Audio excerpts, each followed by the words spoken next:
Yo, what up? This is Ward. I'm driving in my car together with my man Pablo, who's behind the camera right now. We're going back home after getting some healthy stuff in the organic food store.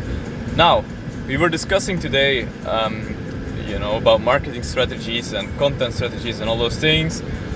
We've decided we will start, producing content, documenting the journey as I've promised for quite some time, which we're actually doing right now.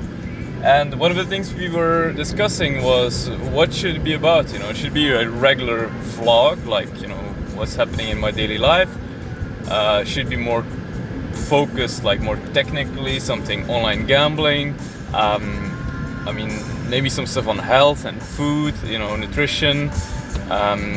Maybe some tips, some productivity, some tools, whatever. There's so many options of what we can do. We'll probably do all of them, but if you have any requests, any ideas, stuff that you want us to cover in, video type of content, then please let us know. It's like this quote. It's not really a real quote, but from Henry Ford, who said, "If we would have listened to our customers, we would have ended up with a faster horse." So I really like that one, because sometimes, who would have said a phone without buttons was the future before the iPhone, right? And everybody has one.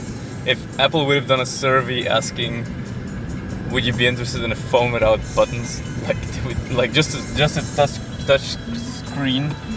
I remember how skeptic I was, fuck man, typing on a screen, not feeling the buttons, but everybody's doing it. Did you know this is the main road to St. Nicholas, my hometown? You can see the church, or whatever, which is the city center, and this is the boulevard to my hometown.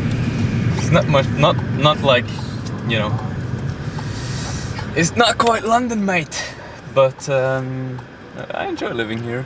It's very quiet. It's peaceful and quiet, but it's still we have the organic food supermarket, so it's not that small.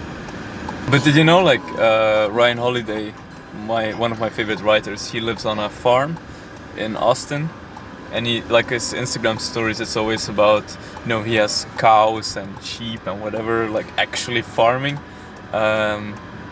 And he likes living in the countryside.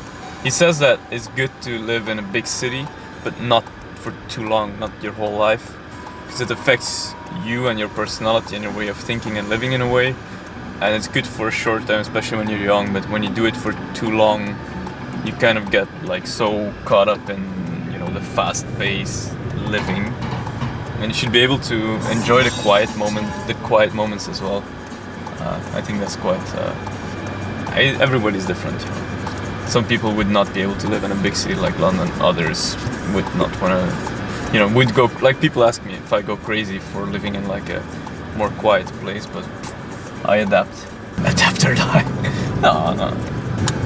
I was reading a lot of books on war recently, and that was adapt or die.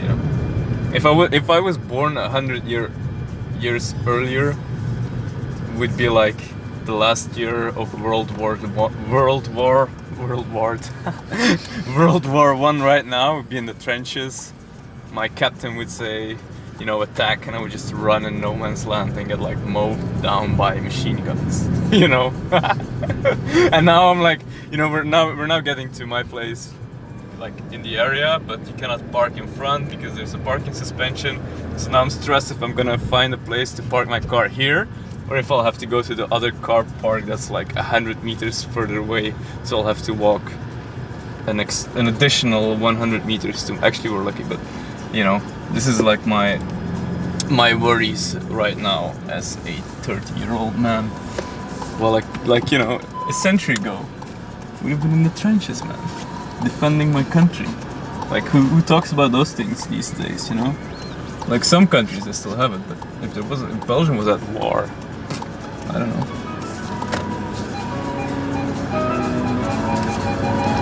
Boom, we're here.